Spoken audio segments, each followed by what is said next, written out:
Imagine a weapon so powerful that a single device could erase a city in seconds.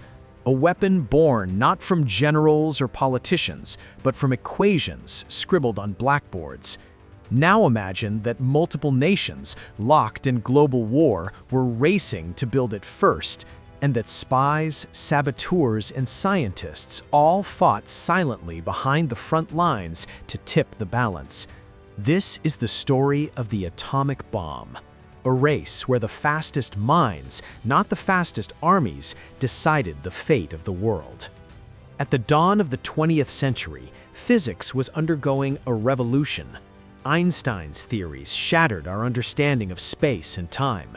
Marie Curie revealed the mysteries of radiation, and small groups of scientists began to ask a terrifying question: what if matter itself could be turned into a weapon? But nobody truly understood what that meant until the world plunged into the chaos of World War II. The first shock: Einstein's letter. In 1939, physicists Leo Szilard and Eugene Wigner rushed to visit Albert Einstein. They carried alarming news. Germany had discovered nuclear fission. If the Nazis harnessed it, they could build a bomb of unimaginable scale. Einstein reluctantly signed a letter to US President Franklin Roosevelt, warning, this new phenomenon would lead to the construction of bombs, and extremely powerful bombs of a new type. With that letter, the race for the A-bomb began. Germany's project, a slow start. Ironically, the nation that sparked fear, the Nazi regime, would repeatedly sabotage itself. Hitler distrusted theoretical physics, calling it Jewish science. Many of Germany's brightest minds had already fled persecution. Heisenberg and his remaining team lacked resources, manpower, and political support. They also made a critical mistake. They overestimated the amount of uranium needed, slowing progress dramatically. While Germany scientists worked cautiously in small, underfunded labs, the Allies were moving in the opposite direction. To understand how close Germany was to building an atomic bomb, the Allies launched a secret intelligence mission, Operation Alsace. Their orders: track down German nuclear facilities, assess progress, capture scientists, and prevent secrets from falling into the Soviet hands. Agents followed rumors through bombed-out cities, abandoned labs, and hidden bunkers. They eventually found the truth.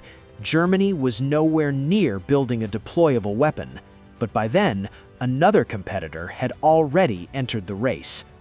The Soviet Union, lacking industrial capacity to match the US, chose a different strategy: steal the science.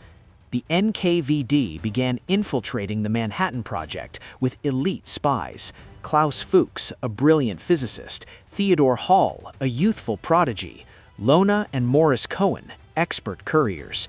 They smuggled out blueprints, test data, and classified reports, shortening the Soviet timeline by years. While the scientists worked above ground, a shadow war raged underneath. By 1942, the US had committed fully. Under General Leslie Groves, the Manhattan Project became the most expensive scientific project in history, a secret city-sized network of factories and labs, employing over 130,000 people, operating under absolute secrecy. 3 major sites led the effort. Los Alamos designed the bomb. Oak Ridge enriched uranium. Hanford produced plutonium. Leading them was the brilliant and complicated J. Robert Oppenheimer. Oppenheimer stood at the crossroads of science and destruction, a theoretical physicist, a humanist, and a man deeply conflicted. He inspired his team with a simple, haunting truth: we're trying to unlock the universe, to end a war by creating the most terrible weapon ever devised. Scientists worked around the clock, driven by fear of a Nazi bomb. Many privately hoped it would never be used. But when Germany surrendered in May 1945, the project did not stop. A new target emerged. On July 16, 1945, Deep in the desert of New Mexico, the world changed. The Trinity test ignited the first nuclear explosion in human history. Witnesses saw a fireball brighter than the sun, a shockwave that shattered windows miles away, a mushroom cloud rising into the heavens. Oppenheimer whispered a line from Hindu scripture, "Now I have become death, the destroyer of worlds." The race was over, but the consequences were about to begin. On August 6th and 9th, 1945, the U.S. dropped nuclear bombs on Hiroshima and Nagasaki. In an instant, 2 cities were devastated. The war ended, but a new era, the nuclear age, had begun.